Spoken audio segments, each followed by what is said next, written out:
Chi sarà il prossimo colpo di mercato dell'Acregas? Con l'arrivo dell'ex attaccante del Catania, Gianluca Litteri, sale a 18 il numero dei senior, ma c'è chi giura che ancora potrebbe essere inserita un'ulteriore ciliegina. Si parla insistentemente dell'ennesimo arrivo sempre da Catania e più esattamente del centrocampista Francesco Lodi. In questo momento l'Acregas sembra essere la regina del calciomercato e tutti guardano il gigante con tanta curiosità. Per ciò che si sta costruendo non è affatto una squadra che intende disputare un semplice torneo di assestamento e gli addetti ai lavori ne sono convinti. In totale, compresi gli under, il totale dei calciatori ufficializzati sale a 25, una rosa che comunque dovrà essere completata con almeno 3 giovani guardiapali.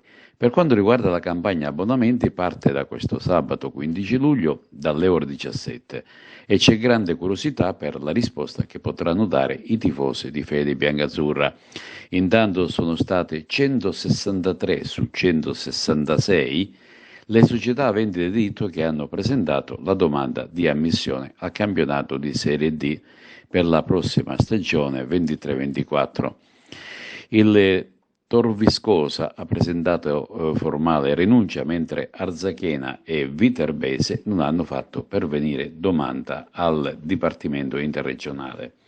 Per quanto riguarda i ripescaggi, lo stesso Dipartimento interregionale ha aggiunto che sono 17 le richieste pervenute alla chiusura dei termini.